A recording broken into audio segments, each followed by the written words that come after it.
네, 마켓 인터뷰 시간입니다. 오늘 이 시간은요, 김혜실 기자와 함께 이야기를 좀 들어보도록 하겠습니다. 안녕하십니까? 네, 안녕하세요. 자, 미국 대선에 이어서 이제 이슈는 중국으로 좀 넘어갔습니다. 중국의 시진핑 시대에 막이 올랐는데 오늘 마켓 인터뷰 시간에서는 시진핑 시대가 시대되면서 어떤 것들이 있는지 경제 움직임도 좀 살펴보도록 하겠습니다. 전해주시죠. 네, 제18차 중국 공산당 전국 대표대회가 지난 8일 개막하면서 중국은 사실상 시진핑 시대로 접어들었습니다. 시진핑은 향후 10년간 중국 공산당의 총서기로 당을 대표하는 동시에 국가 주석으로서 국가를 대표하게 됩니다. 시진핑은 이번에 당대회에서 중국 공산당이 내걸 기치와 그리고 노선, 정신 상태, 목표 등 4가지에 대해서 중대 문제를 제기했습니다. 이는 시진핑이 당의 발전 방향 등 4가지에 대해서 자신만의 목소리를 내겠다는 뜻으로 해석됩니다. 중국 공산당이 좌우파로 분열되는 현상을 막으면서도 전통적 사회주의 노선을 거부하고 서구시 인원 민주주의 역시 거부하겠다는 발언으로 받아들여지고 있습니다. 네, 알겠습니다. 시진핑 부주석이 차기 총서기로 강력하게 거론되면서 당 대회에서도 이 시진핑의 발언이 관심이 많이 모아지고 있는데요. 앞으로의 경제 방향 이 부분에 많이 궁금해하실 텐데 어떻게 진행이 됐습니까? 네, 시진핑 부주석은 앞으로 쇄신과 개혁의 임무를 부여받을 것으로 전망되고 있습니다. 하지만 중국 공산당의 기치 아래 경제 건설을 중심으로 하는 중국 특유의 사회주의 노선을 걷게 될 것으로 전망되고 있는데요. 시진핑 부주석은 공산당이 현재 기회와 도전에 직면해 있다면서 중국이 역사와 현실에 바탕을 둔 중국 특색 사회주의 기치를 틀어주고 이성적으로 문제를 해결해 가야 한다고 역설하기도 했었습니다. 이처럼 시진핑이 개혁 중심의 정책을 이어갈 것으로 기대되고 있는데요. 그렇다면 한국증권의 윤항진 연구원님은 앞으로 주목해야 할 점 뭐라고 보시는지 한번 들어보겠습니다.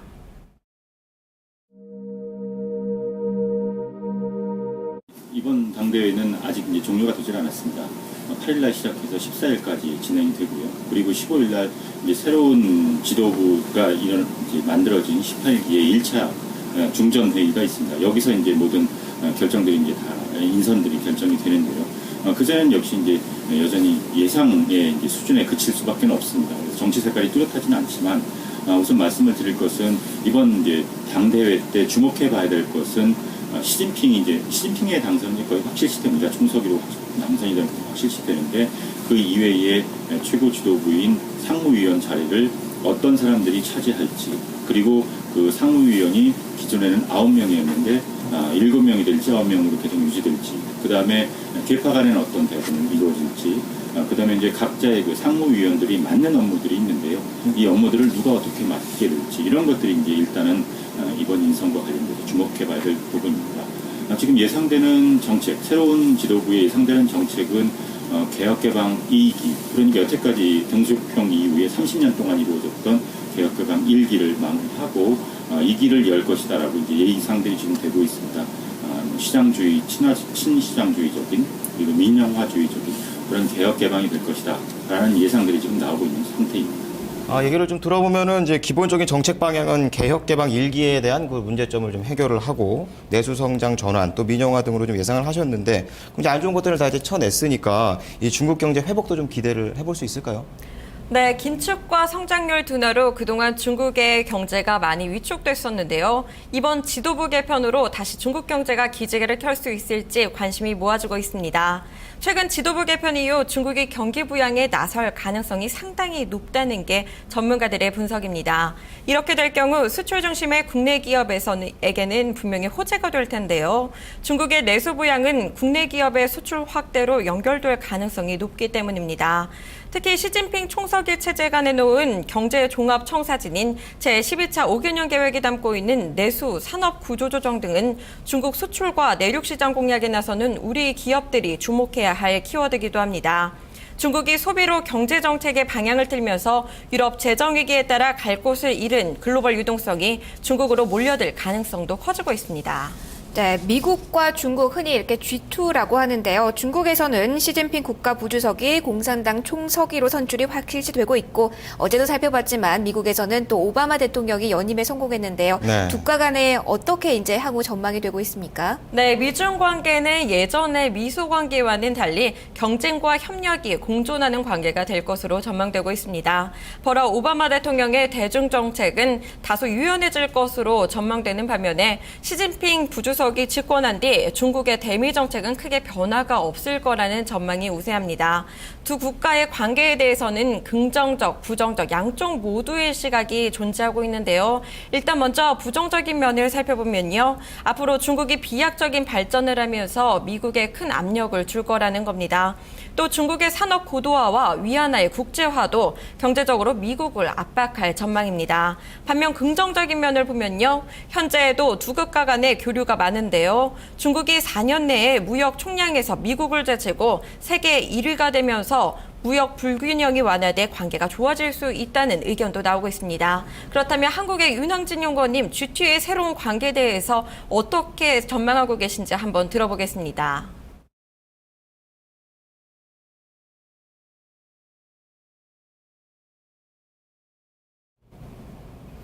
네, 시진핑의 파트너로 이제 오바마가 집권하게 되면서 여러 가지 전망들이 좀 나오고 있는 상황인데요. 이 당장의 큰 변화는 좀 없겠지만 이 사안별로 좀 갈등은 있을 수밖에 없을 것 같아요. 이 두 나라의 경제 관계에 따라 우리나라도 영향을 좀 받지 않을까 싶은데요. 네, 미중 간의 치열한 경쟁 상황에서 우리나라가 이를 어떻게 활용하느냐에 따라서 상황은 크게 달라질 수 있다는 의견이 지배적입니다. 특히 아시아를 둘러싼 미국과 중국의 경제 영토 전쟁은 적절히 대응하기만 하면은 우리 경제에는 충분히 플러스 요인이 될 수 있다는 의견이 나옵니다.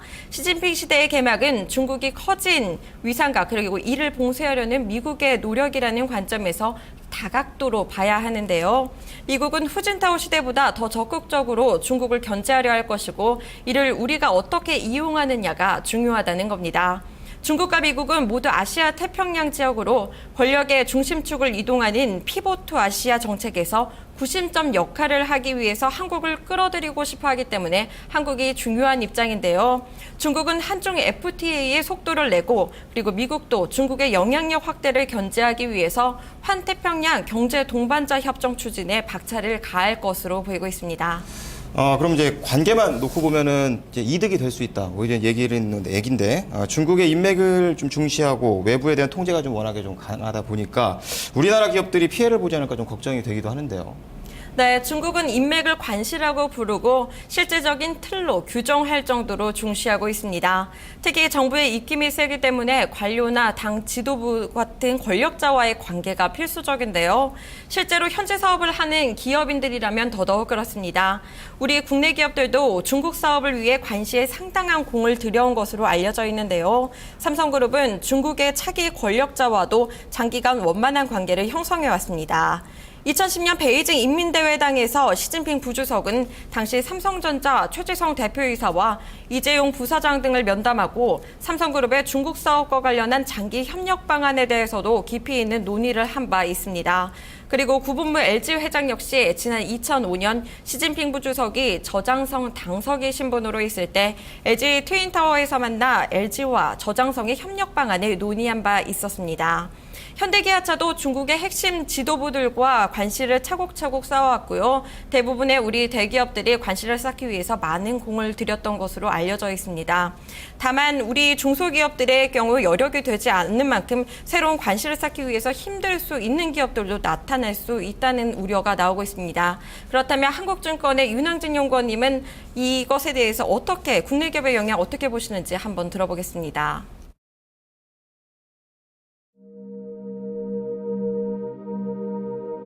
관시라고 하는데요. 이런 것들이 이제 기업 활동을 하는 데 있어서 현실적인 장애물 또는 어떤 혜택의 그런 요인들을 작용을 합니다. 근데 이제 관시라는 것이 중국 기업과 상대하는 것이기 때문에 아무래도 중국 자국 기업에 유리하게 작용할 수밖에 없습니다. 따라서 기본적인 관시의 수혜는 여전히 지도부가 바뀌든 또는 안 바뀌든 간에 여전히 중국 기업에게 더 유리합니다. 하지만은 이번에 이제 시진핑을 포함해서 제5세대 지도부의 교체에 있어서 우리 한국 기업이 이전에 비해서 관시 측면에서 피해를 볼 것이냐라는 부분을 이제 검토를 해봐야 되는데요. 이런 부분들은 특별히 우려할 부분은 없지 않을까라는 생각입니다.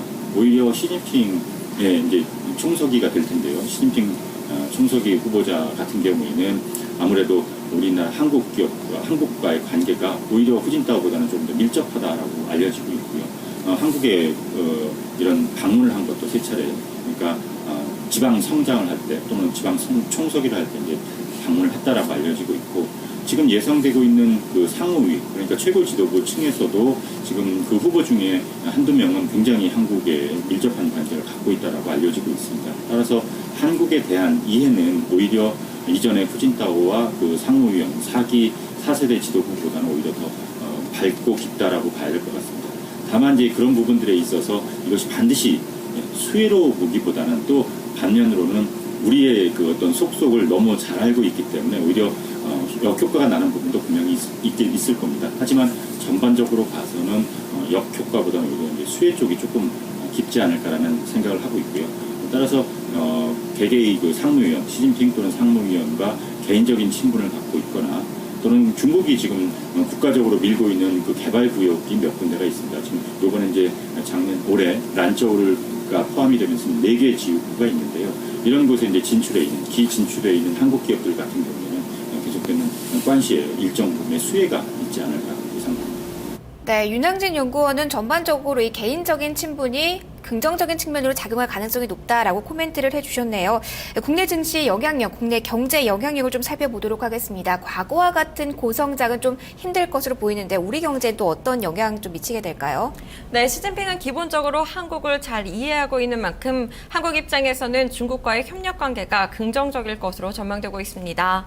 우선 중국 새로운 지도부가 등장한다 해도 지금 당장 경제 정책이 바뀌는 것은 아니기 때문에 단기적으로 미치는 영향은 적습니다. 하지만 장기적으로 경기부양책이 나오고 내수 진작책이 나오면서 한국 경제에도 간접적으로 긍정적인 영향은 미칠 수 있을 것으로 전망되고 있습니다. 한국증권 윤항진 연구원님은 시진핑의 새 체계가 들어오면 국내 경제에 어떤 영향을 미칠지 한번 전망 들어보겠습니다.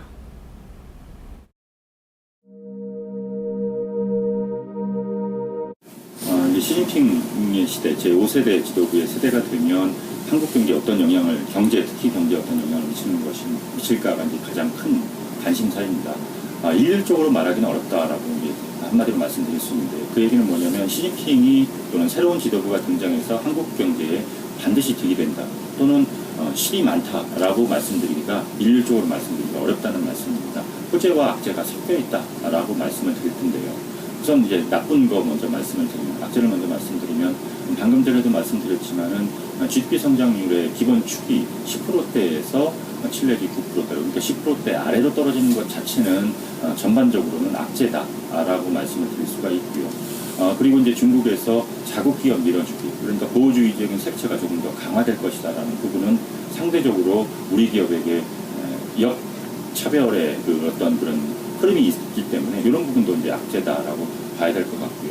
그리고 계속해서 구조조정을 하는 부분들, 그리고 이제 내수 소비를 집중적으로 육성을 시키면서 그렇게 되면 중국의 자국 기업들이 내수 시장에 오히려 더 집중하는 그런 결과를 가져올 겁니다. 그렇게 되면 내수 시장에서 중국 내에서 경쟁이 치열해지는 부분들, 이런 부분들은 우리 시장에 악재로 작용할 가능성이 높습니다. 전반적으로는 아까도 말씀드렸지만 시진핑과 제5세대 지도부가 한국의 기업에 잘 알고 있다, 한국에 대해서 우호적인 어떤 그런 마인드를 갖고 있다는 부분들은 기본적인 호재다라고 볼 수가 있고요.